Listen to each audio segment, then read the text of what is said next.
Bom dia, dá Alô, para... é claro. Dá. Bom dia! Vamos começar fazendo um polichinelo. Ah, não, não é live de ginástica, né, gente? É live de direito penal, é live de sangue na nossa tela. Estava aqui fazendo os meus maravilhosos desenhos, galera, que hoje é dia de desenho. E aí, na aula de hoje, eu vou fazer o seguinte. Primeiro eu vou falar da seção 4.1, e aí eu volto para falar da seção 3.2 que ficou faltando. E por quê? Antes que me perguntem. Primeiro eu preciso explicar o que são causas excludentes de ilicitude, para depois explicar o erro de tipo pelas causas excludentes de ilicitude. Senão vocês vão ficar boiando quando eu falar, né? Erro de tipo, eu vou falar assim, erro de tipo sobre as elementares, erro do tipo sobre as causas excludentes de ilicitude. Então é melhor eu explicar primeiro essas causas, para depois a gente falar o erro de tipo. Então, na hora que a gente estiver estudando, as coisas vão se encaixar muito mais fácil e vão fazer todo sentido. E aí, na hora que eu estiver explicando, vocês vão ver por que eu precisei inverter aqui a ordem que elas aparecem na apostila para nós. Então, estamos bem. Vou compartilhar com vocês aqui para situar vocês na aula dentro da nossa teoria do crime. Vamos lá, teoria do crime, que eu represento com esse banquinho. Deixa eu pegar um lápis para eu desenhar. Se eu estivesse na aula, eu ia estar com essa lousa aqui. E a gente estava até agora falando sobre fato típico. Dentro do fato típico, nós falamos de conduta, que é a ação ou omissão. Nós temos também o resultado, falamos sobre resultado, falamos sobre nexo causal e sobre tipicidade, dentro do fato típico. Falta falar da teoria do erro, que nós vamos já já voltar e falar da teoria do erro. Erro que significa falsa percepção da realidade. Posso alegar a teoria do erro na hora da prova, professora? Não, vocês vão ver que a teoria do erro, ela vai ser bem característica aqui, nós vamos aprender facinho. Mas para entender a teoria do erro, nós vamos passar aqui pela ilicitude e depois voltarmos para a teoria do erro. Vamos lá, então. Estamos no segundo substrato do crime hoje, que se chama ilicitude. Olha só que legal. Nós já aprendemos até agora que crime é fato típico, conduta, resultado, nexo causal e tipicidade. Vamos relembrar cada um desses fatores porque são importantíssimos para a gente. Quando eu digo que o crime é fato típico, eu preciso de alguns elementos essenciais. Elementos essenciais são a conduta e a tipicidade. O restante pode aparecer ou pode não aparecer no meu crime, porém eu preciso saber o que eles são. Todo crime tem conduta, seja essa conduta omissiva, um não fazer o que a lei manda fazer, ou comissiva, é um fazer. Crime, então, preciso de conduta, e essa conduta tem que ser humana e voluntária, pela vontade voluntária, e ela tem que ser humana. Conduta de animal não considera-se crime, salvo se eu uso o animal para poder causar a conduta. Eu vou lá e atiço o cachorro em cima da pessoa. Estou usando o animal como arma. Essa é a exceção, mas a regra é que a conduta seja sempre perpetrada por um ser humano. Falo em conduta e eu vou lembrar, né, que a conduta pode ser comissiva, que é uma ação, omissiva é uma omissão.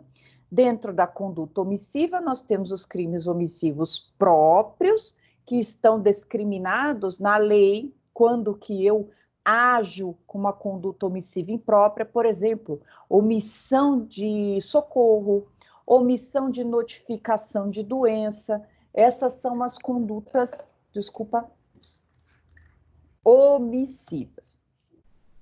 Condutas comissivas, ação. Dentro da omissiva ainda, que faltou, que eu pulei aqui, que a Melissa me atrapalhou, dentro das condutas omissivas, nós vamos lembrar dos omissivos impróprios, que são aqueles lá do artigo 14, parágrafo 2º, se eu não me engano, o inciso 2º, que vai falar quando a pessoa tem o dever legal de agir, o dever contratual de agir, ou assume a posição de garante, ou seja, de outra forma ela deveria agir para evitar o resultado. Falamos da conduta, vamos para o resultado. Disse para vocês que existem 3 tipos de crime quanto ao resultado: crime formal, crime material, crime de mera conduta. No nexo de causalidade, passando rapidamente, é o que une a conduta ao resultado. E nós vimos que existem circunstâncias que rompem esse nexo causal e a pessoa só responde pelos atos praticados, né? Fizemos a maior chacina naquela aula, e aí eu mostrei para vocês as circunstâncias, né? Que são antecedentes, supervenientes e posteriores que podem romper o nexo causal. Vocês precisam voltar lá e estudar essa matéria. E o fato típico, eu disse para vocês que o crime tem que ter tipicidade, tem que atingir o bem jurídico protegido de forma relevante e tem que estar escrito na lei. Disse que todos os crimes, maioria, 99%, são punidos na modalidade dolosa.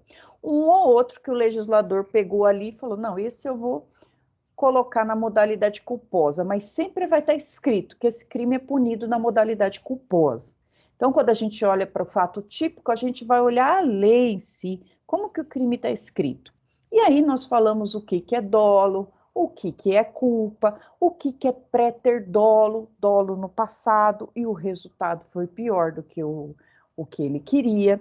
E aí disse para vocês, se acontecer a conduta e não tiver nem dolo e nem culpa, não tem crime. A ausência de qualquer dessas situações aqui, que a gente demonstrou até agora, vai fazer isso aqui no nosso banquinho. Eu vou arrancar a perninha do banquinho. Arrancando uma perna do banquinho, cai o banquinho. Significa que não houve crime. Não houve crime por exclusão do fato típico.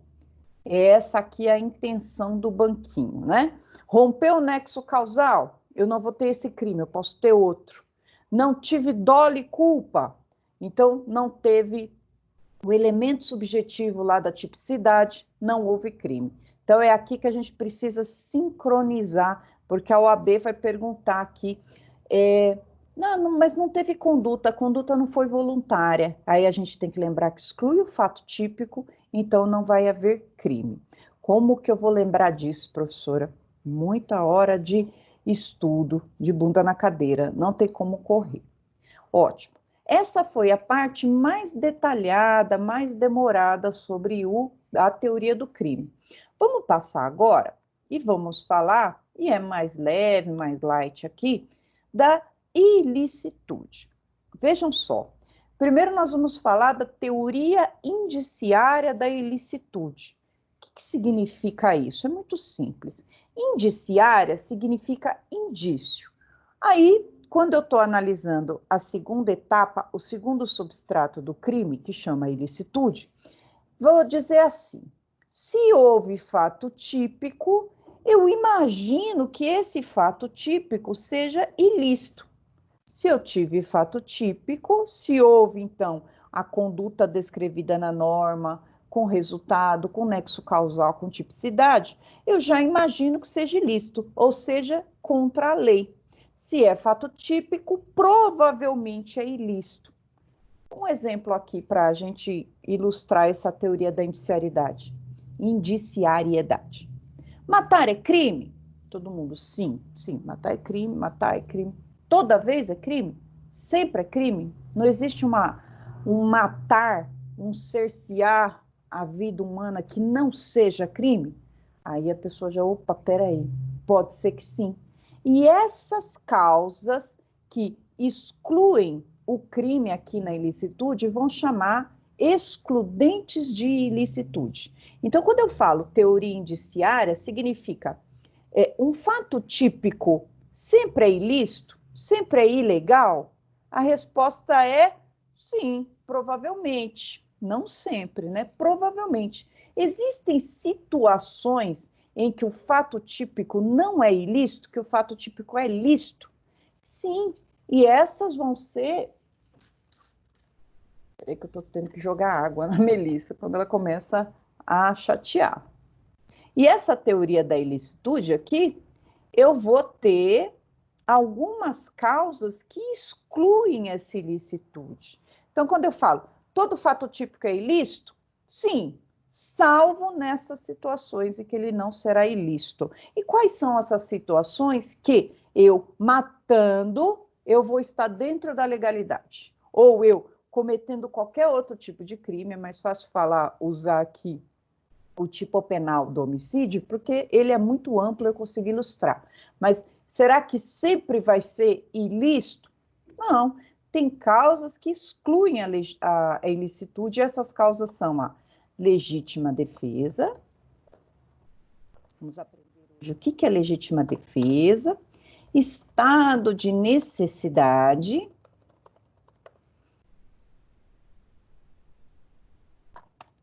exercício regular de direito. Poxa, cadê o resto?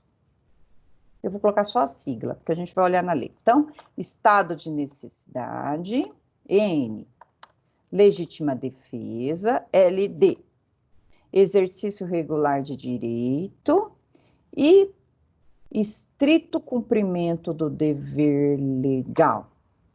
E também eu tenho algumas causas supralegais.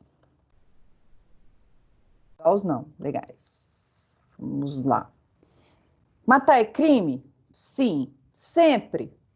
Esse sempre aí, eu vou ter que analisar. Será que o agente estava acobertado por alguma causa que exclui a ilicitude? Se a resposta for sim, esse pezinho da ilicitude vai cair. Sim, ele agiu em legítima defesa. Então, esse pezinho da ilicitude vai cair. Pá! E o banco vai ruir. Não houve crime, não há crime se o agente agiu acobertado pelas causas excludentes de ilicitude. Para ficar claro, eu vou mostrar para vocês o que são causas excludentes de ilicitude lá na lei. E agora, pessoal, passa aí um delete, um antivírus na cabeça de vocês, porque as ideias pré-concebidas que a gente tem acerca, principalmente, da legítima defesa e do estado de necessidade vão cair por terra agora. Vocês vão ver que a lei vai tratar de forma muito diferente do que a gente ouve por aí e a gente vê na televisão. Então, vamos juntos aqui aprender o que são causas excludentes da ilicitude. Vou compartilhar aqui o nosso Código Penal para a gente verificar quais são essas causas excludentes da ilicitude.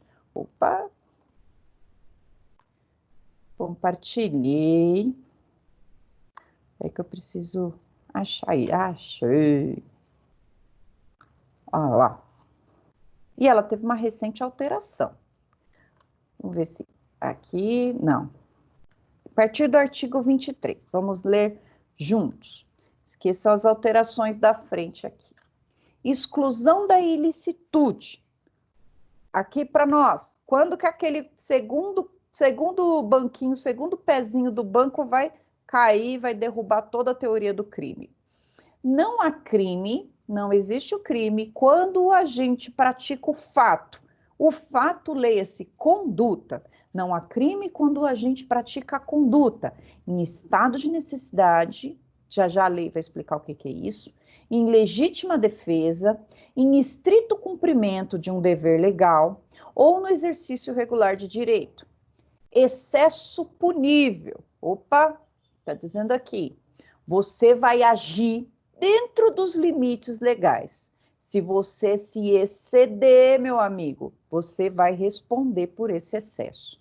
Excesso punível. Quanto que eu puno o excesso? Dentro da legítima defesa, dentro do estado de necessidade, exercício regular de direito e estrito cumprimento do dever legal.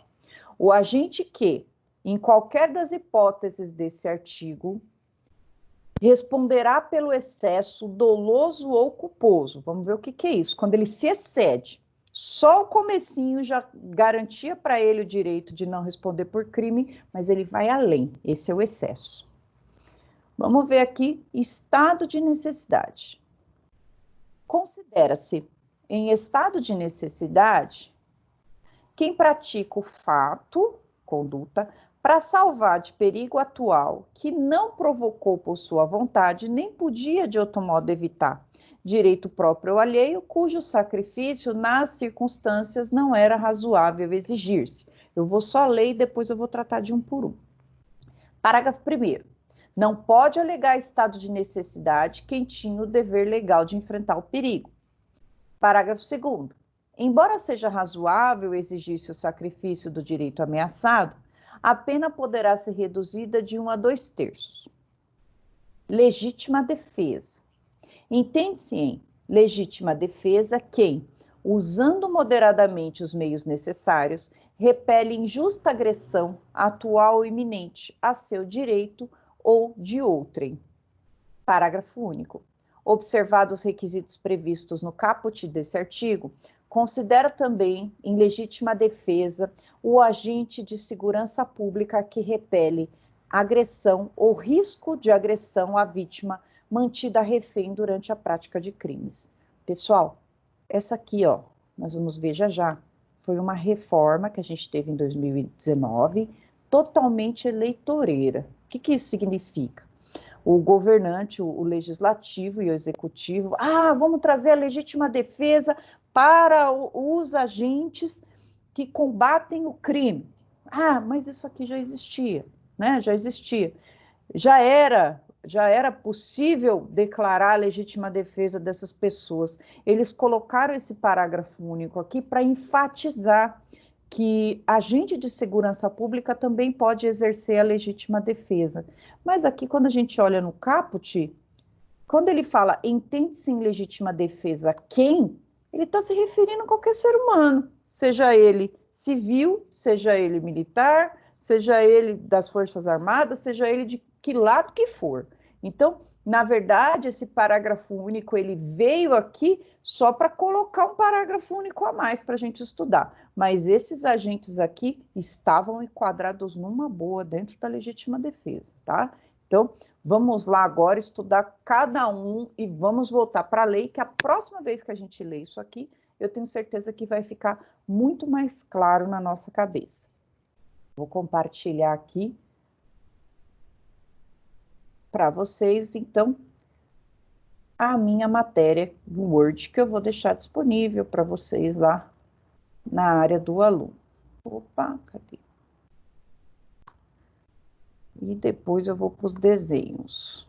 Teoria do erro. Aqui. Primeiro vamos falar das excludentes. Parece.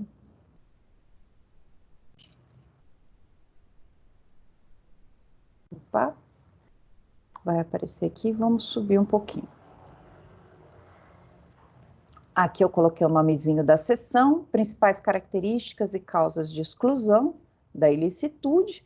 Aí vamos lá, deixa eu só aumentar aqui um pouquinho. Porque olha só, eita, agora tá bom. Ilicitude. Ilicitude é a contrariedade do fato com a totalidade do ordenamento jurídico. Quando eu digo que um crime ele é ilícito, significa que ele está negando o que é legal. E esse prefixo "i" significa não legal. Ilícito, não lícito, ilegal. Quando eu falo de ilicitude, então, é a contrariedade daquela conduta com a totalidade da norma. Matei uma pessoa dolosamente porque eu estava com ciúme dela. Estou acobertada por um excludente de ilicitude? Não, vou lá analisar. Agiu em legítima defesa? Não. Agiu em estado de necessidade? Exercício regular de direito? Estrito cumprimento do dever legal? Não. Então, na verdade, eu contrariei a norma. Se eu contrariei a norma que diz que não é para matar, eu matei, agi aqui dentro da ilicitude. Então, meu crime está perfeito, eu vou responder por esse crime. Quando eu digo que o crime está de pé, significa que eu vou responder e eu vou pagar por isso. Se ele ruir, se cair o nosso banquinho, eu não respondo por nada. Aí eu coloquei aqui a seguinte pergunta: matar é crime? Sim. Sempre? Sempre não. Porque a gente vai aprender na aula de hoje que se tiver alguma excludente do crime, excludente de ilicitude, não respondo por nada. Vamos lá. E aí falamos da teoria indiciária da tipicidade. Teoria da tipicidade indiciária. O que significa isso? Todo fato típico é presumidamente ilícito, salvo se presente uma excludente de ilicitude. Essa presunção deve ser quebrada pela defesa, provando que o réu agiu acobertado por uma das excludentes de ilicitude. A defesa que precisa ir lá no juiz e dizer: opa, não é crime nesse caso, não, ele está acobertado por uma excludente de ilicitude aqui. Então, a defesa alega e prova. No direito penal é assim, né? A pessoa comete crime e a obrigação é do Estado, na pessoa do Ministério Público, provar que o crime aconteceu e que essa pessoa tem que ser condenada. As provas estão aqui, juiz, condena essa pessoa. Essa aqui é a função do Estado. Tanto é, e nós vamos aprender em direito processual penal, que cabe ao réu o direito ao silêncio. Ele pode ficar quietinho, perguntar para ele várias vezes e ele falar: não vou falar. E ele não vai falar por quê? Porque a ele é dado o direito de não produzir provas contra ele. Então, ele pode ficar quietinho, problema do Ministério Público. O Ministério Público tem que provar que o crime aconteceu. A defesa, ela precisa brotar a sementinha da desconfiança no juiz, porque a dúvida sempre vai ser julgada em favor da defesa, em favor do réu. A gente estudou esse princípio do indúbio pro réu. Então, quando eu trato aqui das causas excludentes de ilicitude, o jogo se inverte. Quem tem que provar que ele agiu acobertado por alguma dessas excludentes é a defesa. Então, inverte o jogo aqui. Opa, o Ministério Público tem prova que foi ele que matou, eu tenho prova, tá tudo aqui. E aí a defesa teve um excludente de ilicitude, legítima defesa. Então, prove defesa, a legítima defesa. É o único caso em que o ônus da prova se inverte. Vamos para causas excludentes da ilicitude, que vão ser algumas aqui. No direito penal aqui, na lei, nós vamos ter 4. E aí está escrito assim, o tema, né? Excludentes da ilicitude ou justificantes. Esse nomezinho justificantes, ele pode aparecer nas nossas provas, né? Quando vem excludente de ilicitude, a gente está mais familiarizado, mas quando vem esse termo justificante, é para derrubar o candidato, vai dizer, puta, justificante, o que é isso? É a mesma coisa de excludente da ilicitude, está justificando aquela conduta criminosa, tornando essa conduta lícita. Justifica a conduta típica, ou seja, uma conduta proibida na lei está sendo justificada. O Código Penal prevê 4 causas, né? De exclusão da ilicitude no artigo 23, mas é possível o reconhecimento de outras, entre as quais se destaca o consentimento do ofendido. Quando é para benefício do réu, é possível que o juiz reconheça outras causas de exclusão da ilicitude, outras justificantes. Eu tenho uma aqui que eu vou chamar de causas supralegais. Uma delas é o consentimento do ofendido, ou seja, aquele que sofreu o crime, ele aceita, ele consente, né? O bem jurídico é dele e a depender, né? Vamos ver aqui, ó, o consentimento do ofendido deve ser válido, ele tem que ser maior e capaz, ele tem que ter mais de 18 anos em plena consciência do que ele está fazendo, não pode ser uma pessoa interditada, uma pessoa que tem algum problema mental. livre, não pode ser coagido. E o bem jurídico deve ser disponível, não pode ser bem jurídico indisponível, como a vida. Então, pode ser disponível como o patrimônio e a honra. Vou dar um exemplo para vocês aqui de causa que excluiria a ilicitude. Vamos projetar a tela aqui e aí eu vou dar um exemplo para vocês dessa causa de ilicitude, de excludente de ilicitude, que num primeiro momento não existe no Código Penal. Porém, o legislador autoriza que não tenha crime, não se reconheça o crime, graças ao consentimento do ofendido. E aí é até bom que a gente sai do crime de homicídio e vocês não ficam com a falsa percepção que é só no homicídio. Dano. Vamos para o crime de dano. Cadê? Aqui. Crime de dano. Deixa eu pegar algum aluninho de exemplo aqui. Vamos pegar a nossa amiga. Deixa eu ver. Uma aqui que eu nunca peguei. Eu vou pegar a Isabelle.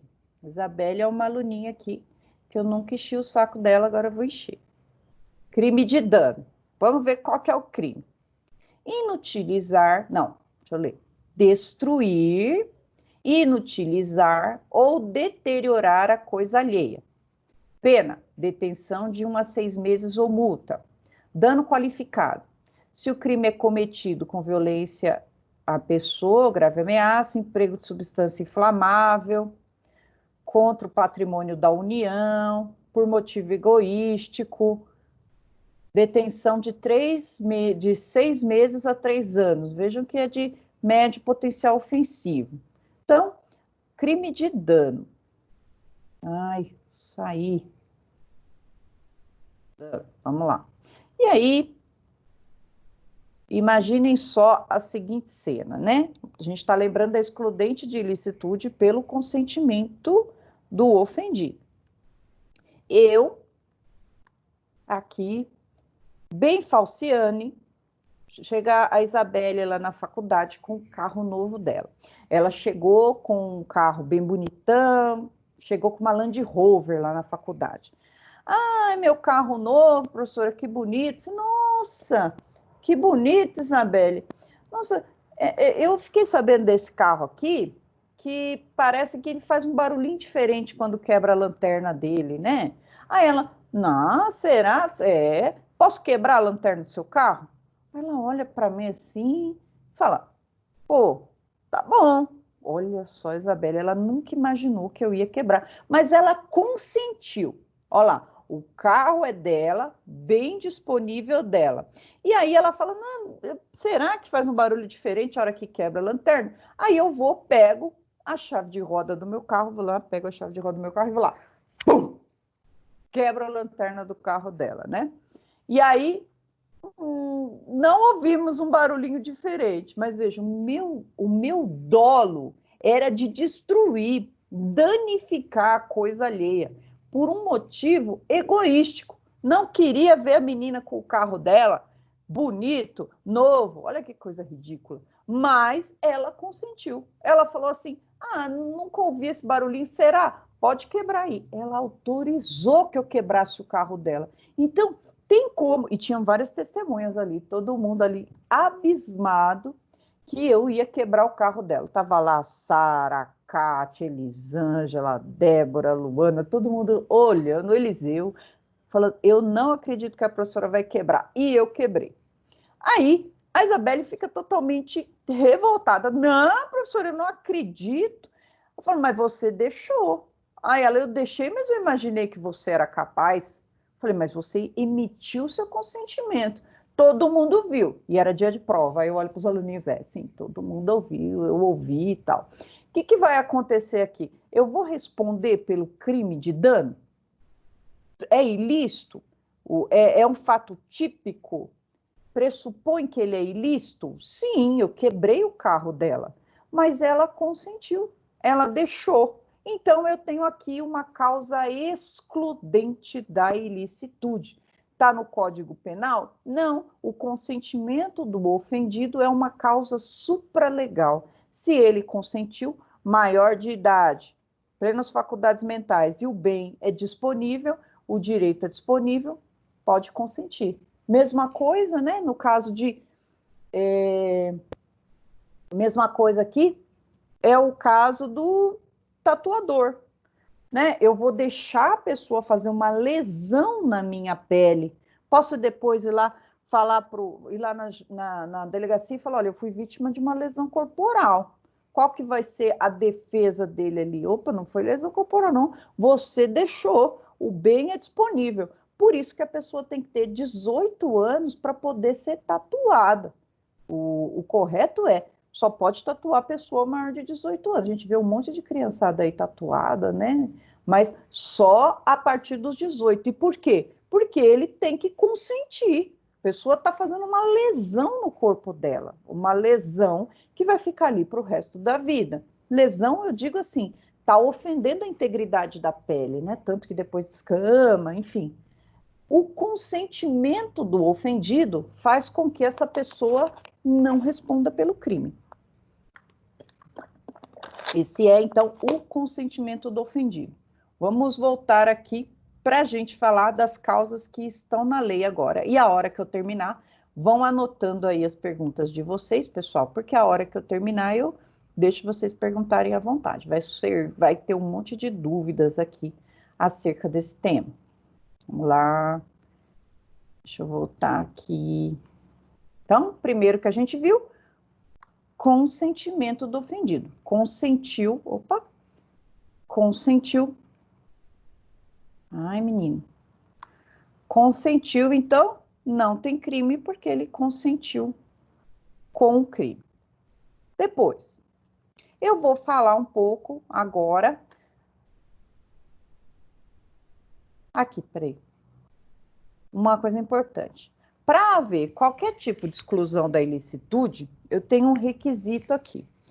A pessoa deve conhecer a situação que justifica a sua conduta. Ele tem que conhecer, ele tem que saber, não, eu vou quebrar o vidro do carro dela aqui, mas ela está me autorizando, por isso que eu estou quebrando. Isso que significa que esse subjetivo, o sujeito deve conhecer a situação que justifica a sua conduta. Vamos para legítima defesa. Vou ler aqui novamente a legítima defesa, para a gente poder... Deixa eu colocar aqui no artigo 23. Vamos lá para a legítima defesa, para a gente poder ler. Lembrando, passe aí um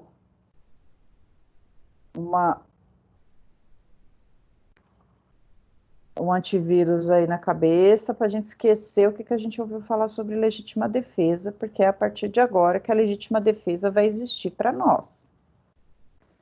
O que é legítima defesa? Vou colocar aqui para vocês. Recortar e colar. Melhor do que ficar compartilhando tela. Vamos lá. Plim! Gostaram da mágica? Entende-se em legítima defesa quem, usando moderadamente os meios necessários, repele injusta agressão, atual ou iminente, a direito seu ou a direito de outrem. E aí eu tenho os requisitos aqui, e eles são cumulativos. Eu preciso de todos para configurar a legítima defesa. Primeiro, injusta agressão. Vamos ler. Agressão é conduta lesiva humana. Forças da natureza e ataque espontâneo de animal não configura agressão. Movimentos que não configuram conduta também não são agressões. Ato reflexo, espasmo. Isso daí, né, a gente leu que são causas excludentes lá da conduta, não da legítima defesa. Toda agressão é injusta, salvo se presente uma excludente de ilicitude. Possível, portanto, concluir pela inviabilidade de legítima defesa real ou recíproca. O excesso é sempre injusto, portanto, é possível concluir pela legítima defesa contra o excesso. Legítima defesa, o excesso é sempre injusto, portanto, é possível concluir pela legítima defesa contra o excesso. Vamos lá. Qual que é o primeiro requisito da legítima defesa? Vamos lembrar aqui, vamos traduzir. Eu preciso de ação humana injusta. A legítima defesa sempre vai pressupor um outro ser humano. Eu me defendo, vejam, tenho o meu bem jurídico vida contra o bem jurídico vida de outra pessoa. Então, eu preciso de uma ação humana. A agressão é uma conduta humana. Vocês vão ver que lá que vai diferenciar a legítima defesa do estado de necessidade, porque a legítima defesa fala em agressão e o estado de necessidade fala em perigo. O perigo ele pode ser advindo de qualquer coisa. Pode ser um perigo de avalanche, pode ser um perigo de incêndio, um perigo de um ataque de um leão, mas agressão só pode vir de outro ser humano. Então, quando a gente fala em legítima defesa, eu tenho agressão injusta. Ela tem que vir da natureza. Da natureza não, do ser humano. Então, agressão é conduta lesiva humana. Beleza, aqui a gente entendeu. Forças da natureza e ataque espontâneo de animal não configura agressão. Então, ataque espontâneo de animal. Estou andando na rua, vem um cachorro doido, desesperado, ou um boi bravo, e veio atrás de mim, e eu mato, eu não posso declarar legítima defesa. Vai ser ou estado de necessidade, em tese, mas legítima defesa não vai ser. Preciso de conduta humana. Movimentos humanos que não configuram conduta também não são agressões. Por quê? Essa agressão humana, ela tem que ser injusta. O injusto significa ele está agindo contra a lei. Olha só, eu tenho uma legítima defesa quando alguém, por exemplo, vem me assaltar. Se eu conseguir essa agressão injusta, a pessoa vem com uma arma, claro que a gente nunca deve reagir, mas vamos supor que a gente olhe ali e perceba que essa pessoa está com uma arma que a minha arma é mais rápida que a dela, eu sou uma atiradora profissional. Eu olho e mato. Ela está com uma agressão justa, humana, e eu consegui agir mais rápido do que ela para defender a minha vida. Então, nesse caso, ó, ele teve um movimento corpóreo voluntário, diferente de você agir com legítima defesa contra um sonâmbulo, contra um espasmo. Nesse caso, eu não vou ter a legítima defesa. Eu posso excluir, ele vai ter a conduta dele excluída e eu vou agir com dolo, eu não vou ser acobertado pela legítima defesa. Mas isso aqui vai ficar mais claro já em seguida. Toda agressão é injusta, salvo se presente a excludente de ilicitude. Portanto, salvo se presente a excludente de ilicitude. Possível, portanto, concluir a inviabilidade de defesa real recíproca. O que significa isso? Para configurar a legítima defesa, eu preciso de uma agressão injusta. Então, o que a doutrina está dizendo? Não existe legítima defesa contra a legítima defesa. Sempre um dos dois tem que estar agindo injustamente e o outro está no seu direito de agredir para salvar a vida. Então, não tem legítima defesa contra a legítima defesa. O excesso é sempre injusto, portanto, é possível concluir pela legítima defesa contra o excesso. Então, o que é excesso? Quando se excede na legítima defesa. Estava até ali, você estava segurando a vítima de forma justa da legítima defesa, né? Olha lá, a pessoa vem me assaltar, aí eu consigo segurar aquela vítima, render, consigo algemar essa pessoa e ela não consegue mais me oferecer perigo. Será que eu posso ainda dar um tiro na cabeça dela? Então, nesse caso, houve um excesso. A legítima defesa, ela vai pressupor, assim, cessar o perigo atual e iminente. O que eu fizer, além dessa cessação do perigo, é excesso. Então, eu vou responder por esse excesso. A pessoa estava ameaçando a minha mãe. E aí, eu consigo pular nessa pessoa, seguro, dou um mata-leão, eu não sei falar o nome do golpe, mas é um golpe muito legal. A Milok, sei lá o nome. Lá tá, consigo virar o braço da pessoa lá, aí eu pego a arma, 4 tiros na nuca, pá, pá, pá, pá. Qualquer semelhança é mera coincidência. Pô, o fato de eu ter dado um golpe naquela pessoa cessou a atividade criminosa, cessou a agressão injusta. Então, o que eu fiz após o cessamento da agressão significa excesso. Vamos voltar nisso já já. Olha o outro requisito, e esse aqui é o que mais pega a gente. Agressão soma com, ela tem que ser atual ou iminente. Vamos ler. Atual é a agressão que está acontecendo. Iminente é a que está prestes a acontecer. No próximo instante ela vai acontecer. Conclui-se pela inviabilidade de legítima defesa passada ou legítima defesa futura. Quando eu tenho uma agressão, para eu configurar a legítima defesa, além dela ser humana, injusta, ela precisa ser atual ou iminente. Está acontecendo agora ou ela acabou de acontecer. Então, esse requisito é indispensável. Vamos pensar aqui numa situação em que eu recebo uma carta ameaçadora. Está lá a carta ameaçadora escrita assim: bom dia, professora Marisa. Amanhã, dia 21 de maio, amanhã é 21, né? Amanhã, dia 21 de maio, eu vou matar a senhora. Assinado professor Renato. Eu, professor Renato vai me matar? Nossa, essa agressão é humana? Está agredindo pela carta aqui. Sim, mas ela é atual ou iminente? Não, ela é futura. Então vamos pensar, a gente mora no mesmo condomínio, eu pego o meu elevador, vou lá, toco a campainha na casa do Renato. Blim, blom! Aí sai a esposa dele, é uma pessoa muito do bem, professora Kátia. Ô, tudo bom, tudo bem? O Renato tá aí? Ah, sim. Aí, professor, tudo bom? E ele com aquela boinizinha dele, boininha, não sei como fala, do Chaves, coisa mais ridícula. Eu olho, tudo bem? Tiro minha arma e pum, pum, pum.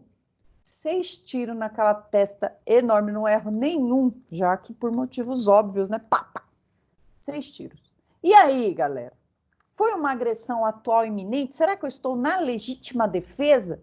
Eu vou lá no juiz e falo assim, para tudo, vocês não vão me prender não. Olha aqui a carta ameaçadora do Renato. Eu estou em legítima defesa. Aí ele falou que ia me matar. Esse garrancho de letra aqui é dele. Não é legítima defesa, pessoal. Quando ela é futura, não é legítima defesa. Ela precisa ser atual ou iminente. Mas, vamos continuar o exemplo aqui. Vamos imaginar que eu pego essa carta do Renato, leio e falo assim, Renato vai me matar? Renato e que exército que vai me matar? Né? Não leve em consideração. Eis que toca a campainha da minha casa. Blim, blom!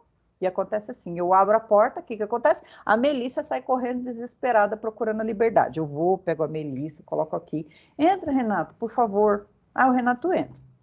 Senta. Renato senta. Renato, você quer um café? Quero. Aí, eu gostaria de café, gostaria de pão de queijo também. Aí eu já começo a ficar brava, né? Falou, além de dar um café, quer pão de queijo. Tudo bem. Aí, quero também bolo. Eu falei, vou ficar fazendo bolo pro Renato? Enfim, começa a me irritar. Quando eu percebo, o Renato tá virado para mim, eu abaixada lá para pegar o potinho do café, eu olho, o Renato tá com a arma virada para mim, para me matar. Vejam, o que eu faço? Na hora eu já dou como é o nome daquilo? Um golpe de capoeira ali, um martelo voador, derrubo a arma da mão dele. Aí ele, derrubei a arma da mão dele, a arma dele saiu triscando o chão assim, a Melissa foi correndo atrás da arma dele, igual bolinha de papel. E aí o Renato, calma, calma, calma, calma. Aí eu vou e já dou uma bicuda na cara dele, voa sangue da cara do Renato, ele cai no chão e começa a dar porrada nele. Depois, ele, por favor, para, cessei a ameaça, segurei ele, peguei o pano de prato, enrolei, e ele ficou parecendo uma múmia aqui, porque eu tenho um monte de pano de prato que minha mãe me deu. amarro o Renato parecendo uma múmia. E ele, calma, eu vou lá, amordaço ele. Né? Isso, o Renato é meu amigo. Amordaço o Renato. E aí, agindo em legítima defesa ainda, eu pego a arma e dou mais 6 tiros no Renato. Vejam, pessoal, a agressão está sendo atual ou iminente nesse caso? Não! Aí já é vingança. Quando seria atual e iminente e eu estaria cobertada pela legítima defesa? Enquanto ele me agredia, enquanto havia o risco iminente à minha vida, ou atual, ele estava com a arma, nessa hora, se o chute que eu desse nele, ele caísse, batesse a cabeça e morresse, eu estaria cobertada pela legítima defesa, já que eu fiz cessar essa agressão atual iminente. O fato de eu conseguir render ele e ainda matar é excesso. Eu vou responder pelo crime, já que a legítima defesa serve para a gente se defender, defender a nossa vida. A partir do momento que encerrou esse perigo ao bem jurídico, vida, encerra também a legítima defesa. Então, a gente precisa ficar muito atento quando a gente for defender alguém com legítima defesa e verificar como aconteceu os fatos. E aí, não é tão simples assim da gente identificar. Não é tão simples de identificar. Porque a depender do tamanho da pessoa, né, não precisa de mais de um tiro para derrubar aquela pessoa, mas não precisa de 9 tiros, 18 facadas. O que tiver a mais vai ser excesso. Vamos continuar aqui e depois vamos tirar as dúvidas, que eu acho que vai ficar muito. Bem jurídico próprio ou de terceiro? Lembrando, o que é bem jurídico? Bem jurídico é o que a norma protege. A norma protege a vida, a norma protege a integridade física, segurança, patrimônio, dignidade sexual, tudo isso são bens protegidos pela lei. A legítima defesa vai ser, eu vou defender uma pessoa de ter seu bem jurídico agredido.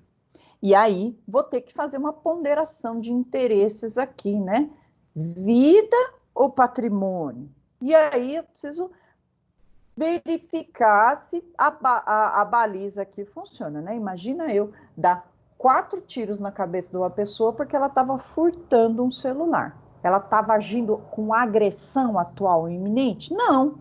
Tanto que no crime de patrimônio, contra o patrimônio, eu não tenho nem agressão.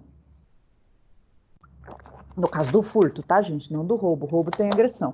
Então, não vai caber legítima defesa aqui. A gente viu que precisa de agressão atual iminente. Nessa parte do bem jurídico próprio de terceiro, essa agressão, ela tem que vir ou para mim ou para outra pessoa. Eu posso agir em legítima defesa para defender bem jurídico de outra pessoa que eu nem conheça. Vamos pensar que eu estou dirigindo o meu carro e na minha frente tem uma outra pessoa lá dirigindo o carro dela. Eis que vem e se aproxima um assaltante e aponta a arma para essa pessoa. Ó, o bem jurídico que está sendo agredido é o da pessoa da frente que eu nunca vi na minha vida. Posso eu, do meu carro, pá, acertar essa pessoa? Dou um tiro e essa pessoa morre? Estou agindo em legítima defesa? E a resposta é sim, porque o bem jurídico é seu ou de terceiro. Mas, né, a lei vai dizer assim, o excesso vai dizer assim, né? Não dava para você atingir fora do garrafão, ou seja, fora da zona que mata a pessoa, dar um tiro na perna, um tiro na mão, vai depender da destreza da pessoa à luz do caso concreto, né? Aqui, vamos supor, se eu fosse uma atiradora profissional, uma sniper, eu ia conseguir atingir a mão dele. Mas se eu sou uma sniper e eu atinjo a testa da pessoa, eu vou agir como excesso. Então, essa daqui é a dificuldade na norma, para poder aferir certinho se foi legítima defesa, tá? Depois, essa aqui é a parte importante. Meio necessário. Meio necessário. É o meio menos lesivo ao alcance do autor, que é suficiente para afastar a agressão. Quando a gente fala em meio necessário, significa eu vou evitar o excesso aqui nesse caso se a pessoa usou o meio necessário. Só que é muito difícil a configuração na prática. Imagina que na hora do aperto, na hora da agressão atual iminente, não se espera que a vítima escolha entre uma faca, uma arma ou uma bazuca de matar elefante. O que ela tiver na mão vai ser o meio necessário, mas o uso também tem que ser moderado. Tem um julgado muito interessante sobre isso, que vai falar assim, né, que era uma briga de bar, e vejam, tinha um rapaz, ele estava lá jogando sinuca, estava lá com o bastãozão de sinuca dele. E aí veio um outro, começou a brigar com ele e pegou aquele bastão e deu na cabeça dele para matar. E ele estava com uma arma ilegal, tirou a arma e pum, deu um tiro no outro. E aí foi lá para a justiça e na hora de configurar a legítima defesa, ó, agressão atual iminente, o meio necessário, o juiz falou assim na sentença, que o meio necessário, a arma, foi imoderado, porque ele poderia usar uma faca. Mas vejam, na situação do crime, não existia uma faca. Então, quando a gente fala em meio necessário, é um meio que está à disposição da pessoa para se defender. Ele poderia ter usado o próprio bastão, se ele tivesse com o bastão na mão? Sim, mas na hora ele dispunha de uma arma, ele cessou a agressão com uma arma. Então, se tiver, o que a lei está falando aqui? Se tiver várias formas ao alcance da pessoa, ela precisa usar aquela que seja suficiente para cessar a agressão. Não adianta querer uma faca se a pessoa está vindo para cima de você com uma arma. Se tiver uma arma e uma bazuca, você vai usar a arma. É mais ou menos isso o que o legislador está tentando fazer. Qual que é o necessário para repelir a agressão? Não use o excesso, porque o excesso vai ser punido. E aqui, uso moderado. É o emprego do meio necessário, lá em cima, de forma menos lesiva e suficiente para afastar a agressão. Eu dou um tiro no Renato para cessar a agressão injusta contra ele, né? A agressão injusta contra mim. Veio para cima de mim, eu tenho aqui uma faca na minha mesa, eu tenho uma faca, eu tenho uma arma, um revólver, e eu tenho uma bazuca. Bazuca não, né, gente? Vai estourar aqui tudo, vai voar sangue para todo lado. Eu tenho um fuzil, pronto. Eu tenho uma faca, uma arma e um fuzil, né? Qual que é o meio necessário? O que eu conseguir alcançar na hora. Mas a forma que eu vou usar, eu dou um tiro, pá, ele cai. Se eu for para cima dele, né, chutar a cabeça dele e dar mais tiros, eu vou responder pelo crime, porque já cessou a agressão. Então, essa aqui é a parte mais importante dentro da legítima defesa. Em resumo, a legítima defesa serve para que a pessoa proteja a vida dela ou a vida de um terceiro. Se ela conseguiu fazer isso, tudo que ela fizer além se configura vingança. E a vingança vai ser punida pelo direito penal. Cessei a agressão, estou dentro do meu direito. Agi além, vinguei. A pessoa veio, foi lá no meu carro, me empurrou, pegou minha bolsa. Eu vou lá, pego a arma debaixo do banco e dou 5 tiros. Vingança. Não é legítima defesa. Ele virou de costa, foi embora. Já tinha cessado a agressão.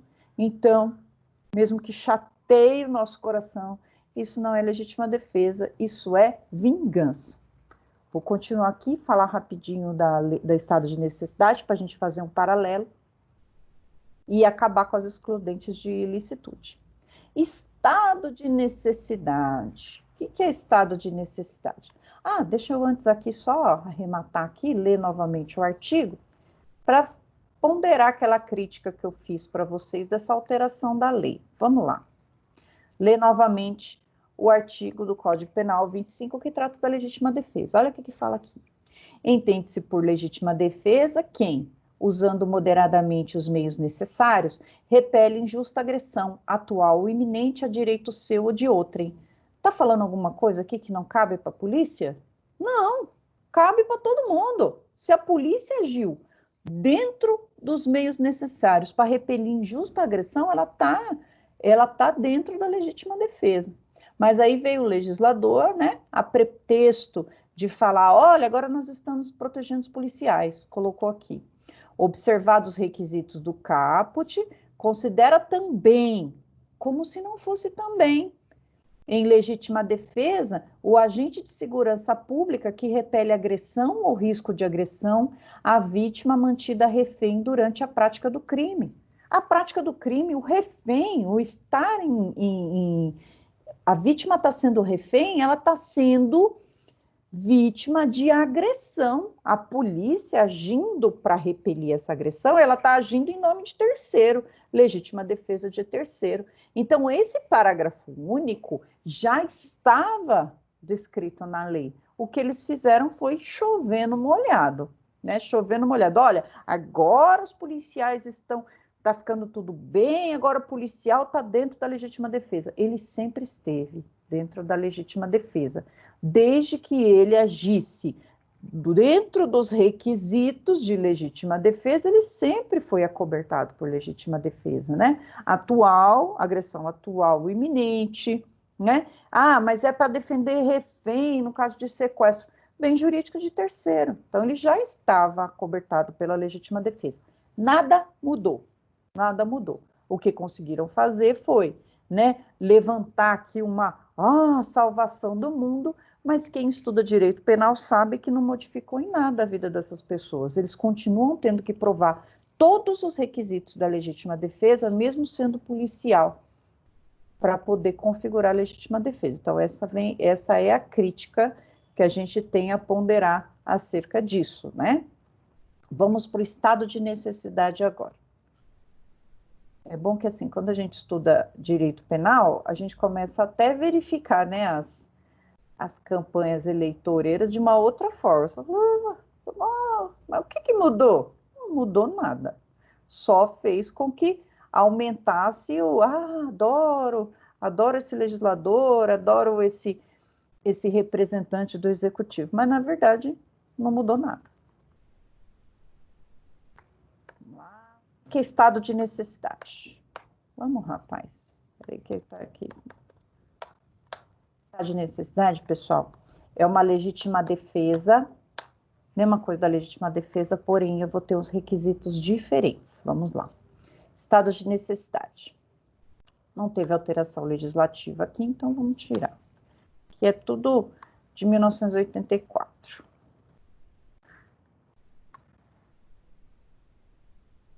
Considera-se em estado de necessidade quem pratica o fato para salvar de perigo atual, que não provocou por sua vontade, nem podia de outro modo evitar, direito próprio ou alheio, cujo sacrifício nas circunstâncias não era razoável exigir-se. Então, aqui eu já tenho uma diferença do estado de necessidade, né? Quando ele diz que vai salvar de perigo atual que ele não provocou. Estou salvando alguém de um perigo. Enquanto na legítima defesa eu precisava de uma agressão humana, aqui ele é mais genérico. Qualquer tipo de perigo, eu estou em estado de necessidade, né? Caso dos exploradores de caverna, um livrinho bem fininho aí, que todo estudante de direito precisa ler, recomendo a leitura. Um pessoal lá que estava preso numa caverna, ia morrer de fome, vejam, eles estavam em perigo de morrer de fome. Eles vão lá sortear alguém para ser fatiadinho, virar sashimi e todo mundo se alimentar. Eles não provocaram pela própria vontade de estar ali na caverna. Então, eles agiram em estado de necessidade, agiram em legítima defesa, vai ser uma briga durante o livro todo, né? Vamos lá, então, para os requisitos do estado de necessidade. Situação de perigo atual, não criada voluntariamente pelo autor.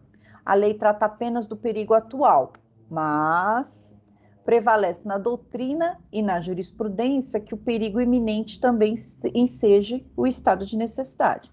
Então, olha, estado de necessidade vai falar que está em estado de necessidade quem age Cadê? Estado de necessidade para que não provocou... Cadê o perigo atual? Considera-se em estado de necessidade quem pratica o fato para salvar de perigo atual. Lembra que lá na legítima defesa ele fala atual e iminente? Ou iminente? Aqui ele não trata do iminente. Não trata do iminente. Mas a doutrina está dizendo assim, pode acrescentar o perigo iminente aqui, o perigo que está prestes a acontecer, porque você vai estar cobertado da mesma forma pelo estado de necessidade. Então, essa aqui é a primeira observação. Situação de perigo atual, não criada voluntariamente pelo autor, né?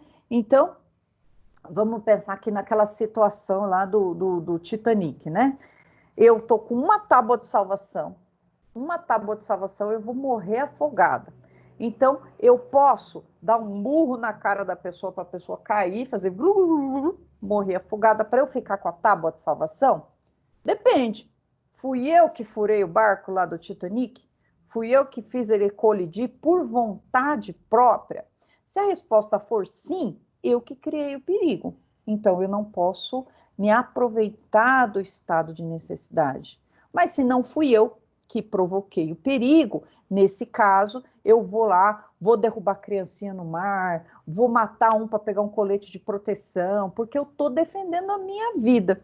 O legislador vai dizer assim, se for para defender sua vida, você pode sair arrasando geral, desde que não foi você que praticou, não foi você que fez o perigo acontecer. Né? Um caso muito triste que aconteceu lá na história da boate, que um saiu pisando em cima do outro, porque eles estavam fugindo de um perigo. Então, essas pessoas vão responder pelo esmagamento de alguma pessoa que estava ali, se ele se salvou? Não, porque eles agiram dentro do estado de necessidade.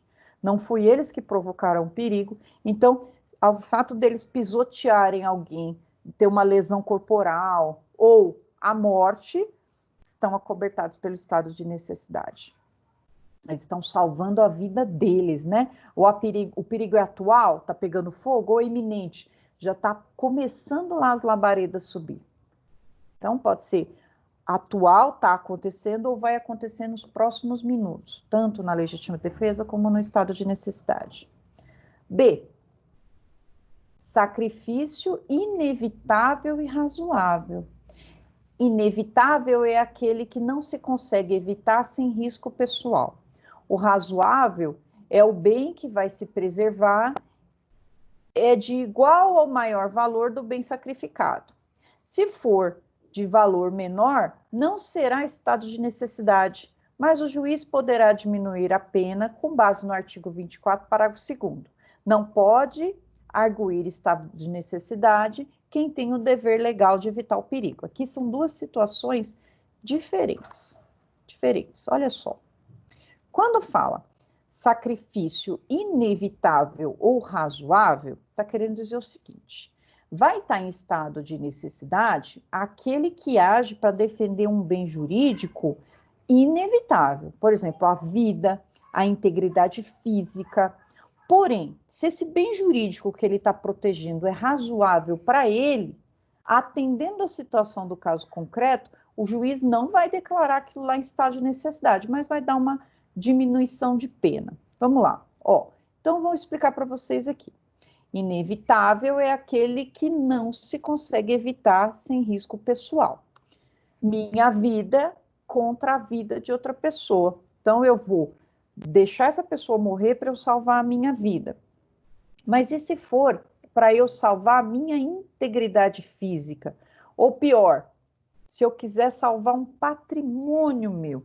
Eu tenho o meu patrimônio, eu tenho lá, fui lá no Louvre, comprei o quadro da Mona Lisa, né? Comprei o quadro da Mona Lisa, e aí eu quero salvar esse quadro da Mona Lisa.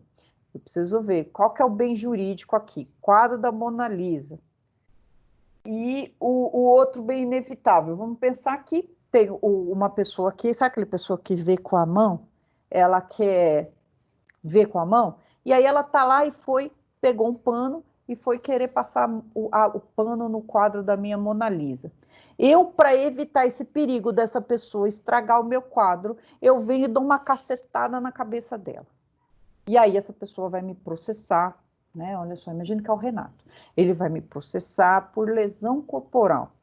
Eu chego lá no juiz e falo assim, olha, eu estava em estado de necessidade, o meu quadro estava correndo um sério perigo. Aí o juiz vai falar, opa, peraí, Marisa, de um lado eu tenho um patrimônio e do outro lado eu tenho integridade física para fazer isso aqui. Então, você não pode alegar estado de necessidade. O que eu posso fazer para você é diminuir essa sua pena, tendo em vista o alto valor desse patrimônio. Não era razoável você deixar alguém destruir o quadro da Mona Lisa. Mais ou menos isso que está dizendo. Olha, se a balança ponderar aqui para baixo, não vai ser estado de necessidade, mas vai depender do caso, o juiz dá até uma diminuição de pena, porque era até razoável, né? Professora, posso atropelar alguém aqui para não riscar meu carro? Não, né? Também a situação modifica.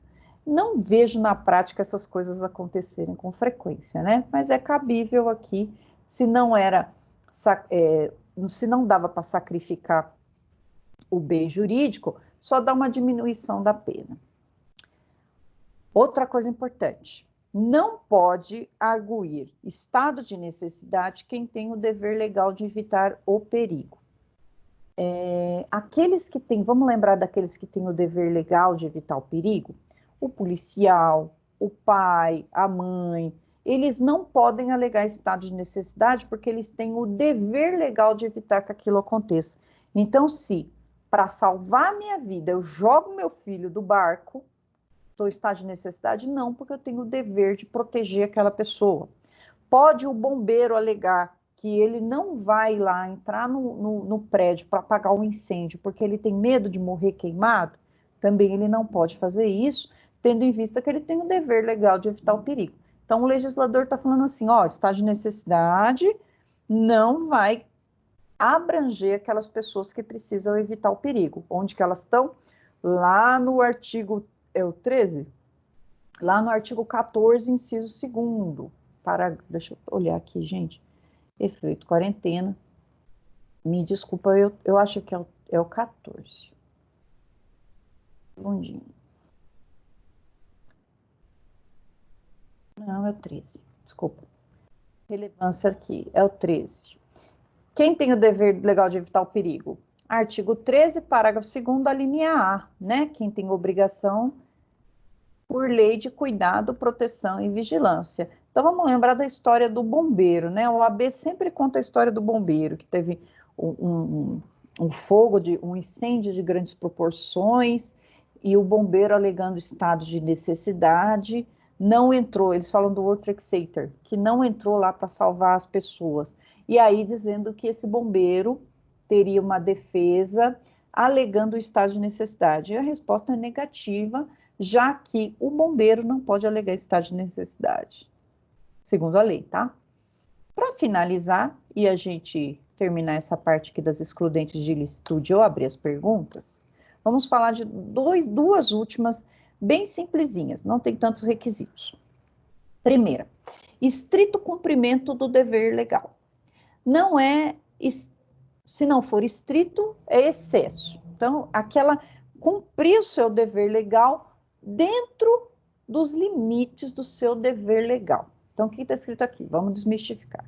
Dever legal é aquele que emana da norma genérica e abstrata. Dever legal é aquele que emana da lei. Mero descumprimento de ordem concreta de superior hierárquico não exclui a ilicitude, mas pode configurar obediência hierárquica, que exclui a culpabilidade. O que isso quer dizer? Quando a pessoa age dentro do dever legal dela, ela não comete crime, porque ela está acobertada por uma norma que assegura que ela possa fazer isso. Nós temos várias profissões diferentes nesse mundo que podem constranger a liberdade do outro. E essa liberdade não vai estar sendo de forma ilegal retirada, já que essa pessoa tem o poder para fazer isso. Por exemplo, né? No caso de um oficial de justiça que tem na mão um mandato de penhora, um mandado de penhora. O juiz, então, mandou ele ir lá na casa de determinada pessoa e penhorar todos os bens que ele encontra lá. Como que acontece esse ato? Vamos pensar que a pessoa estava devendo tudo, ou devendo o carro fica mais fácil, busca e apreensão. E aí saiu lá a ordem para que o oficial de justiça chegue na casa dessa pessoa, bata lá na porta, tem que ser durante o dia, vocês vão aprender isso em direito constitucional, da aurora ao crepúsculo, durante o dia. Chega lá o oficial de justiça, oh, tudo bom? Tudo bem. Por gentileza, você é o dono do Fiat tal? Sim. Ó, o banco mandou buscar aqui, estou com uma ordem judicial. Então, ele tem o direito de adentrar a casa dessa pessoa e levar o carro embora, busca e apreensão. A vizinhança vai ficar tudo empolvorosa, olhando, não pagou o carro, tá? E se a pessoa não deixar? Chama a força policial, abre a casa e leva para cumprir a ordem do juiz. Então, ele agindo dentro do dever dele, ele está cobertado por essa excludente, ele não vai poder ser processado porque ele entrou na casa da pessoa, já que ele tinha o estrito cumprimento de um dever legal. Policial encontrou alguém em flagrante delito, ou qualquer um do povo pode prender em flagrante uma pessoa que esteja cometendo um crime. Vai lá, segura essa pessoa, algema, chama a polícia, ou a própria polícia vai e leva. Tem coação ilegal? Não, porque aqui é legal. Então, agindo dentro do dever legal, pode sim. Não deixou a criança ir para balada. Tá lá, filhinha de 14 anos, 15 anos, falando, eu vou para balada, eu vou para o Rampas Shop Show. Ah, que delícia. Não vai, não, senhora. Não vai. Tranca a menina dentro do quarto. Estou cometendo algum crime contra essa criança? Não, você está agindo dentro do dever legal seu de cuidado. Então, é esse aqui o estrito cumprimento do dever legal. Se a norma te autoriza, você pode exercer. Esse aqui é o estrito cumprimento do dever legal. Polícia pode matar no estrito cumprimento do dever legal? Não. Polícia não tem alvará para matar. A polícia pode matar e não responder por isso se ela age lá em cima, ó, em estado de necessidade ou em legítima defesa. Mas estrito cumprimento do dever legal, não. Porque o dever legal da polícia é servir e proteger, e não matar. Se matou, tem que estar cobertado por alguma excludente de ilicitude, senão vai responder por homicídio, sim. Exercício regular de direito, a nossa última aqui. Exercício regular de direito. Significa, né? Se o exercício não for regular, haverá excesso. O direito é aquele que emana de norma genérica e abstrata. Se a gente tem um direito a ser exercido, a gente pode exercê-lo. E esse exercício não pode ser configurado como um ato criminoso. Então, o exercício regular, né, de um direito, ele está assegurado pela lei. Então, se eles entenderem, né, se acaso entender que esse exercício do direito, ele é criminoso, nós vamos mostrar que a gente está sendo acobertado por esse exercício. Eu tenho o exercício regular, por exemplo, vamos pensar num caso interessante que tem. Caso de guarda e visita de criança. Guarda e visita de criança. Às vezes acontece, né, infelizmente, quando acaba a relação conjugal, a primeira coisa que acaba é o respeito, né?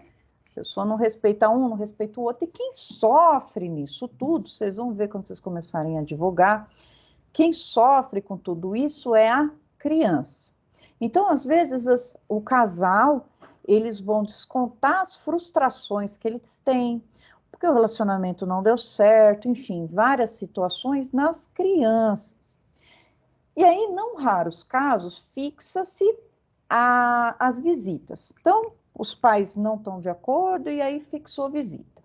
O pai ou a mãe pode retirar a criança no sábado às 8 da manhã e precisa devolver no domingo às 6 da tarde. Pronto. Aí já começa aquela brigaiada, né? Vem atrás e fala assim, mas ele vai levar a criança e a mulher nova dele, que acabou o casamento, vai ver. Aí a gente vai falar, olha, Ele está dentro do exercício regular de direito. Ele é pai. Vamos usar o exemplo do pai, que é mais corriqueiro, né? Ele é pai, ele pode exercer esse direito. Tem alguma prova de que essa mulher está batendo no seu filho, está maltratando o seu filho? Não, mas ela me provoca. Então, ele está dentro do exercício regular de direito dele. Ou uma outra situação também corriqueira. O pai está lá com o direito de visita, está lá com a sentença, ele anda com a sentença na mão. Eu tinha um caso que o rapaz andava até com a sentença plastificada na mão, porque ele sabia que ia ter briga a hora que ele fosse buscar a criança. Aí ele tocava a campainha na casa da pessoa, aí a pessoa saía e falava assim, aqui você não entra, não vai levar o Júnior não, Júnior, para ajudar, não vai levar o Júnior não. O que ele fazia, que a gente orientava, liga o 90, polícia vai lá, pois não, olha, eu estou aqui, eu tenho esse direito de pegar o meu filho às 18 e devolver, às 8 da manhã, e devolver amanhã, ela não está deixando. Aí a polícia vai, senhora, entrega para ele, está com uma ordem judicial. Esse aqui é o exercício, então eu posso ir lá na delegacia fazer um boletim de ocorrência por sequestro, que ele levou a criança? Não, porque ele está dentro do exercício regular de direito. Vejam que tem que ter uma norma de excludente de crime para mostrar para a gente, para provar que a pessoa está fazendo o que a lei permite. É uma coisa meio maluca, né? Se a gente for pensar assim, é uma coisa totalmente maluca. Mas quando envolve, pessoal, sentimentos, né? Quando envolve esse negócio doido, as pessoas, elas se transformam, né? Infelizmente, né? Infelizmente, é o que vocês vão ver muito por aí, né? Muito. E aí, a lei precisa vir e intervir, já que, se não tem acordo entre as pessoas, precisa vir a lei aqui regular. E aí, vamos ver aqui, casos consagrados, né? Casos consagrados. Vamos ver aqui, ou seja, vai aparecer na OAB esses casos aqui para a gente poder identificar as exclusões de ilicitude. Por exemplo, violência desportiva. É MMA, né? Arrebenta a pessoa tá lá e a pessoa pode morrer dentro do ringue e tal. Nesse caso, pessoal, violência desportiva está acobertada pela exclusão de ilicitude. Pode dar um soco no outro, quebrar a cara do outro, ninguém vai ser responsável aqui, nesse caso, por nenhum crime, se esse crime for dentro dos limites legais, né, da violência desportiva, já que o esporte, em alguns casos, o esporte é violento e é regularizado, né, legalizado. Intervenção cirúrgica estética. Intervenção cirúrgica estética, olha só. No caso de intervenção cirúrgica, né, nós vamos ter uma lesão corporal. Havendo uma lesão corporal e havendo um perigo dentro dessa lesão corporal, né, foi lá e o médico, na hora de cortar, ele cortou uma artéria que não podia cortar. Então, ele precisa agir para evitar o resultado, né? Ele vai agir para evitar o resultado e ele não vai responder se houver a morte aqui, vamos supor. Ele vai responder se ele estiver usando, né? Toda cirurgia envolve um risco. Então, você vai se submeter à cirurgia e você sabe que essa cirurgia envolve risco. Se o médico agiu com culpa, ou seja, ele foi imperito, que aí a gente envolve culpa técnica, né? Ele foi imperito, ele não agiu conforme os protocolos médicos, ele não agiu conforme a ética médica pode fazer, ele vai responder pelo crime de homicídio culposo, porque daí eu tive uma culpa. Mas se ele não tiver dolo e não tiver culpa, ele está acobertado aqui, acobertado pelo exercício regular de direito. Ele pode operar, pode ter uma cirurgia estética. Se a cirurgia for curativa, ele agiu em estado de necessidade. A pessoa apareceu, isso aparece bastante no caso de testemunha de Jeová. Quando a testemunha de Jeová, é menor de 18 anos, né? Eles não querem, por motivos religiosos, que a gente não discute, a crença ela é absoluta. Então, por motivos religiosos, eles não querem receber transfusão de sangue, porque segundo a religião deles, eles vão se tornar impuros. O que a nossa lei fala? O médico, recebendo uma pessoa desacordada, incapaz, ou uma criança, ele pode agir para evitar o resultado? Ele deve agir para evitar o resultado, né? Ele deve agir para aquela criança não morrer. Então, se precisar de uma transfusão de sangue, ele vai fazer transfusão de sangue, acobertado pelo estado de necessidade. O perigo era atual e iminente. Então, ele não vai responder por crime se ele agir para evitar o resultado. O contrário, né? O contrário, sim. Se ele falar assim, não, é testemunha de Jeová, eu não vou fazer a transfusão de sangue, nesse caso, sim, ele pode responder pela omissão.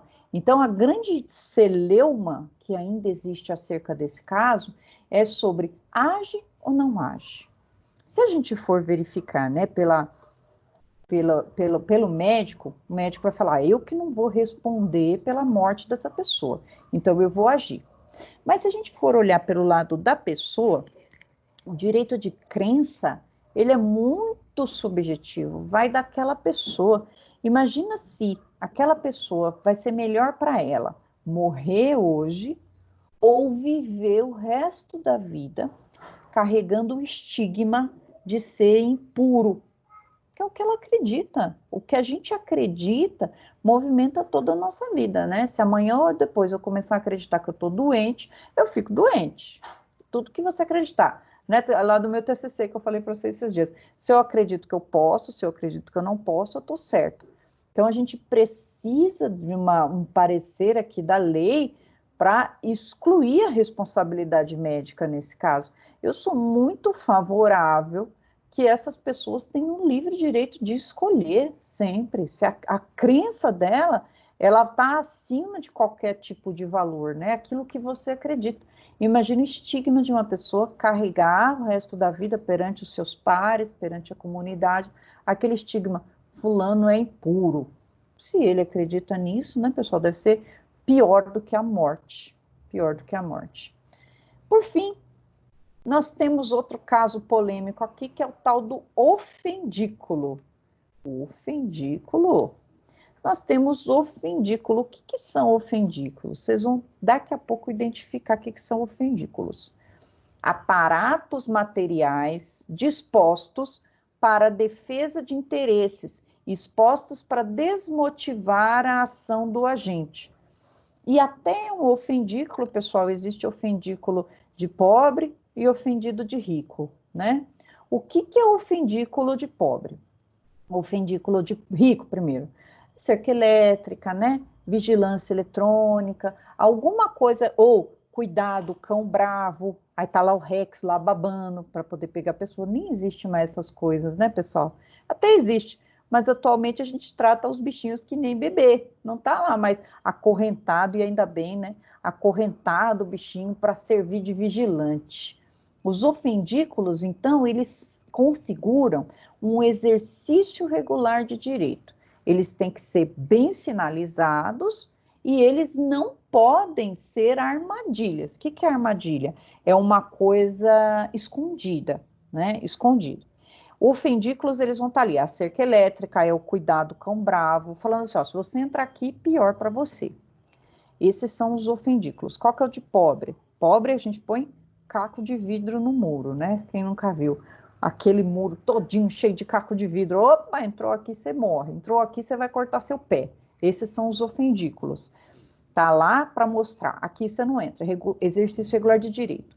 E se alguém pular lá e se machucar, cortar o pé ou tomar um choque na cerca elétrica, né? Ó, aí vai estar aqui, a divergência na doutrina acerca da natureza do ofendículo. Para alguns, trata-se de legítima defesa e para outros é exercício de direito. Legítima defesa pré-ordenada e para outros é exercício regular de direito. Eu entendo que assim, enquanto está paradinho lá, não machucou ninguém, é o exercício regular de direito. A hora que entra a pessoa lá e se machuca, é uma legítima defesa que você tem. Pré-ordenada por quê? Porque ela está lá e veio alguém para cima. Então, ela já está predisposta a ver alguém para cima. Tem alguns requisitos nesses ofendículos aqui para não dar problema para a pessoa. Então, ele tem que ser visível, não letal. Se for letal, aí eu não estou mais dentro do exercício regular de direito e nem da legítima defesa. Vamos pensar que eu coloque uma cerca elétrica na minha casa, na minha propriedade, com uma força tão grande que a hora que a pessoa encosta na cerca elétrica, pum, vira torradinho na hora. Isso daí não pode. Isso daí já é um crime, vai responder por homicídio. Né? Várias vezes, né, lá na casa da minha mãe, na Itapecerica, quantas vezes não foram que as crianças se machucaram lá no caco de vidro porque iam pegar um pipa. Ia lá e tirar o pipa, quando via estava toda criança rasgada. Aí até a gente, colocamos mais uma fiada de bloco lá para não acontecer, porque lá, né, o que acontecia era de criança querer pegar pipa, enfim, furar a bola, né, por causa disso. Mas se eu coloco uma cerca elétrica lá e a criança morre, responde por homicídio, né? Não tem jeito, ele vai responder por homicídio. Coloco lá, então, tem um caso interessante que estava na jurisprudência, o seguinte, a pessoa não aguentava mais que ele deixava uma televisão no bar, o bar ficava lá, e aí entravam no bar, levavam embora a televisão, né? E até na sentença está lá dizendo que o bandido era magrinho, né? Imagina, aquelas televisões, é um caso antigo, né? Aquelas televisões que era uma caixa enorme de madeira. Pegava aquela caixa enorme de madeira e ia embora.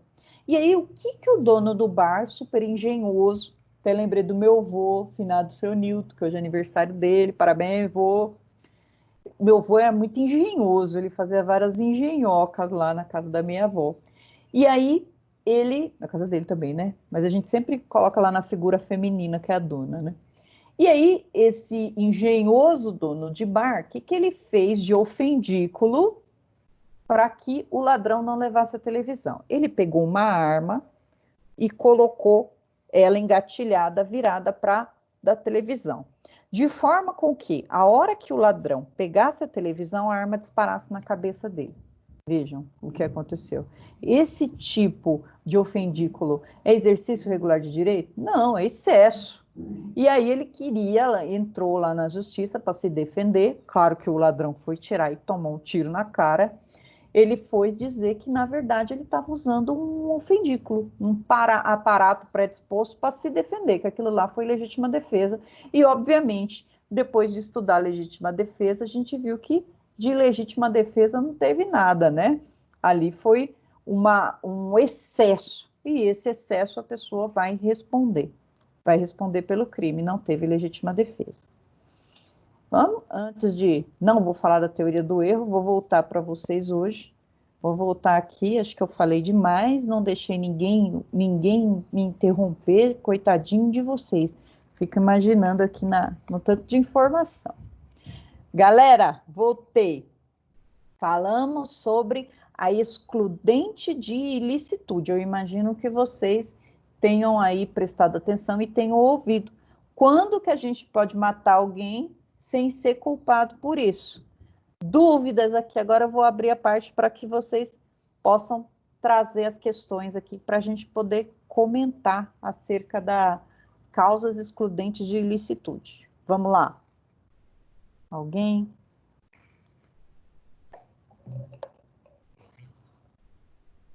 Pessoal, deixa eu levantar. Professora, bom dia. Opa, pois não, Kátia? Sei que a senhora deixou bem claro, mas como ainda tem dúvida, eu prefiro sanar.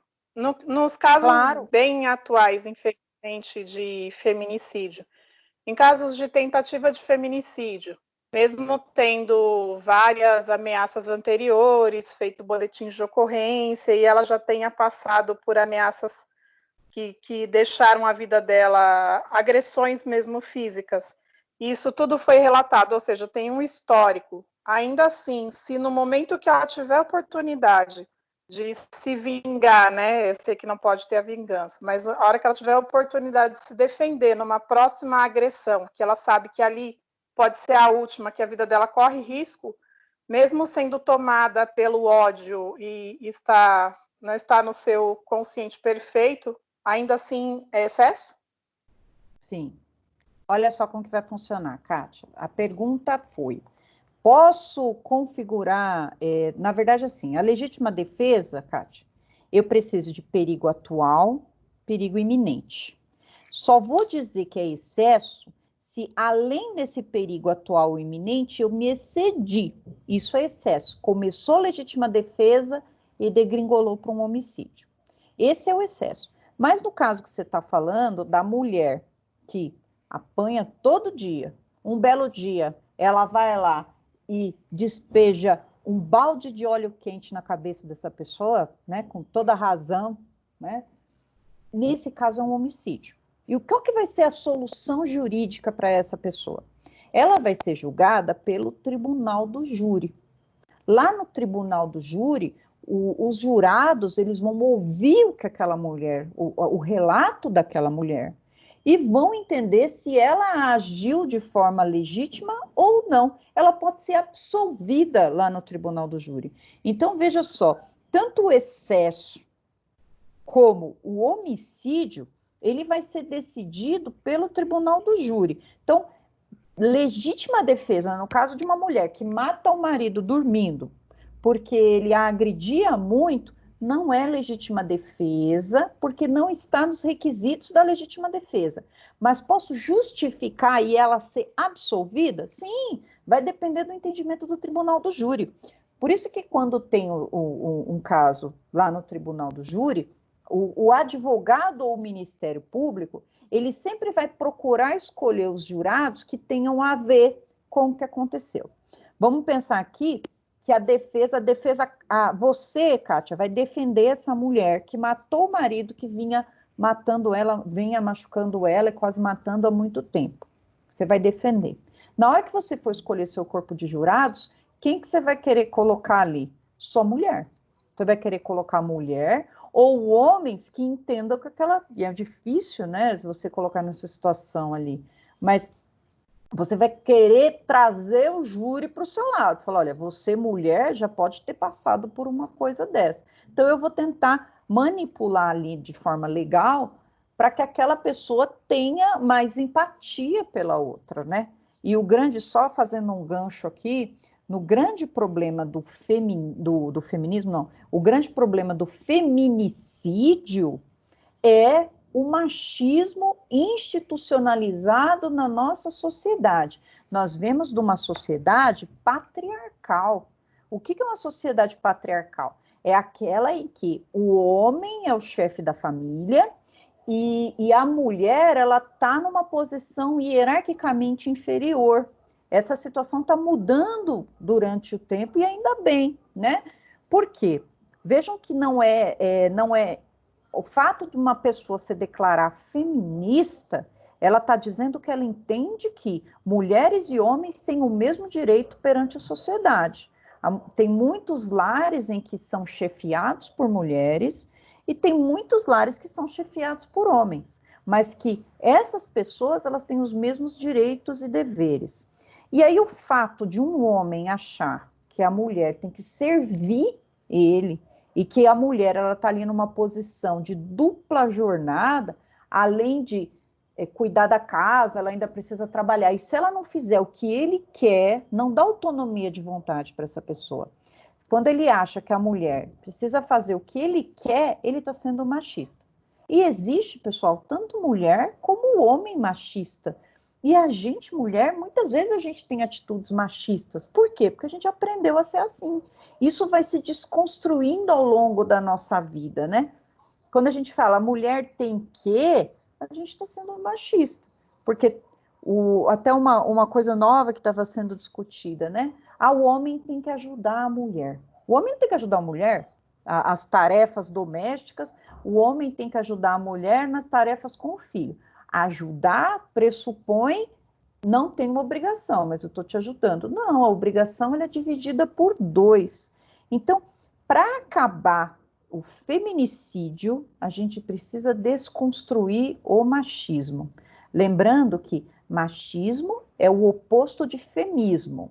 E feminismo significa, eu entendo que homens e mulheres têm o mesmo direito. A mulher tem o direito de falar não, o homem tem o direito de falar não, os dois precisam construir uma família, se a família for hétero, afetiva, enfim. Enquanto tiver essa história aí de o homem manda, o homem domina, se a mulher se separar, ela vai morrer porque ela tem que ser mulher de um homem só. Enquanto tiver esse tipo de preconceito nesse mundo, as mulheres vão continuar morrendo. E a gente está num país que mata muitas mulheres, né? Mata muitas mulheres e mata muito também o pessoal LGBT. Porque eu até assisti esses dias uma socióloga falando do porquê que os homossexuais eles são tratados como uma raça inferior, porque eles são, entre aspas, mulherzinha. Então, se a mulher já não presta muito, o homem que se presta a comportamento feminino, aí presta menos ainda. Então, veja como está enraizado, né? Quer dizer, o que uma pessoa faz com a sexualidade dela, é com ela. Ninguém tem nada com isso. Mas a gente já vem de uma cultura que nós temos o macho alfa, né? E trazendo isso de volta para a sua pergunta, quando a gente vai lá num tribunal do júri, para a gente conseguir liberar, fazer com que uma mulher seja absolvida, ainda nos tempos de hoje, a gente tem que ter um júri mais feminino, porque as mulheres vão sentir aquilo, que é uma realidade delas, né? E aí talvez essa mulher seja absolvida, Kátia. Mas não pela legítima defesa, porque eu não tenho legítima defesa nem passada e nem futura, que foi o que a gente viu agora na nossa lei. São os requisitos da lei, não tem como fugir do que está ali. Entendeu? Tá bom, professora, obrigada. Aqui é um negócio que vai dar um livro aqui da gente falar, né? Dá um livro aqui. Inclusive, eu não sei se eu falei para vocês, só existe a qualificadora do feminicídio porque no tribunal do júri conseguiam desbancar a morte de mulher, né, por ciúme, colocando falando assim, morte de mulher por ciúme é motivo fútil. Chegava na hora da discussão lá no tribunal do júri e falava assim, nossa, mas o ciúme é o amor. Se você, jurado, acredita que amor é fútil, vote que esse crime é qualificado. E aí os jurados, não, amor não é fútil, não. Aí votava lá e acabava que o homem que matava a mulher caía no homicídio, não era homicídio fútil, caía para homicídio simples. Então precisou dessa qualificadora do feminicídio aqui, para que mulher morta em razão de condição de gênero tivesse uma qualificadora especial só para isso. É triste a gente discutir, principalmente em âmbito universitário, porque a gente sabe que as pessoas elas estão num nível cultural maior, né, do que a grande massa da população, né? Enquanto a gente via na TV, por exemplo, aquele programa Pânico, né? O que eles faziam com mulher? Colocava de calcinha para correr atrás de lixo, rapava a cabeça. Qual que era o estigma da mulher? Presta menos do que um homem, né? Fica lá na televisão dançando, rebolando. Para que serve a mulher? Objeto sexual. Então a gente atualmente está desconstruindo essa figura de mulher. Mulher loira é mulher burra. É mulher, não sabe dirigir. Enfim, essas são as desconstruções que a gente tem que fazer no âmbito do direito. Vejam que cada vez está menos frequente na televisão essa agora essa palavra é difícil. Objetificação da mulher, usar a mulher como objeto. Enfim, entrei nessa seara aqui porque eu acho que deveria ser uma causa de legítima defesa, né?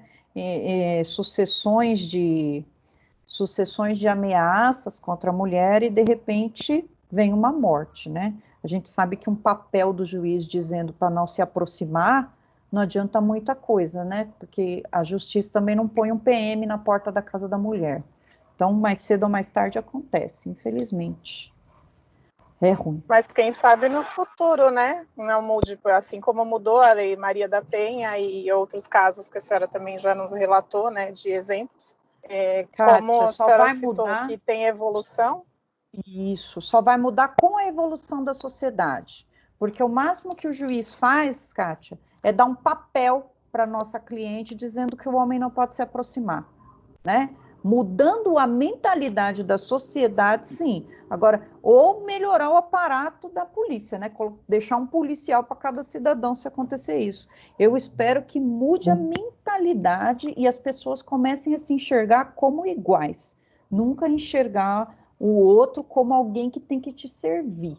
Aí, mudando essa mentalidade, essa obsessão pelo outro pode ser da mulher ou pode ser do homem também, né? Meu, ninguém tasca, né? Então, mudando essa visão, creio que sim. Agora, mecanismos da justiça, poxa, um papel, o que vai fazer um papel contra um agressor aí que ele vai para cima mesmo? A gente vê vários casos assim que o papel do juiz não adianta muita coisa. O que tem que mudar é a cabeça, né, das pessoas quanto ao papel da mulher na sociedade. Triste, né? Também, eu espero que mude. Pois não, gente, mais alguém? Vou ter que deixar aqui, pelo avançar da hora, eu vou deixar a teoria do erro para a próxima. E eu tive que fazer essa inversão, porque quando eu falo do erro, eu vou falar da falsa percepção da realidade. E um dos erros vai ser, a pessoa acredita que ela está em legítima defesa e não está, né? Eu vejo meu desafeto ali na frente, ele vai puxar o celular para olhar, eu acho que ele puxa uma arma. Aí eu vou lá e atiro e mato. Aí eu vou falar para vocês que é um erro. Só que como que eu vou explicar esse erro, né, quanto à ilicitude, se eu não expliquei a ilicitude para vocês? Por isso que é melhor a gente, na próxima aula, falar da teoria do erro, aí vai ficar encaixadinho. Uma aula pressupõe a outra e a gente vai falar das partes principais aqui. Não tendo mais dúvidas, é um tema bem polêmico aqui, a gente, então, encerra a aula e vou dizer para vocês, pessoal, na sexta-feira, quinta, vocês têm aula? Hoje é quarta, né? Vai ser publicado, não sei se publicaram, feriado a partir de amanhã. Então, amanhã é dia 21, gente. Dia 21 e dia 22 adiantaram o feriado. Então, vocês não vão ter aula com o professor Renato e não vão ter aula com a professora Luciana. Adiantaram os feriados aqui e aí, por normas trabalhistas, a gente não pode dar live para vocês. Vocês vão ficar 2 dias lá em casa. Qual que é a minha sugestão? Em casa vocês já estão, né, gente? Fiquem. Qual que é a minha sugestão para vocês? Revejam as aulas, leiam a apostila, quem não leu, façam os trabalhos.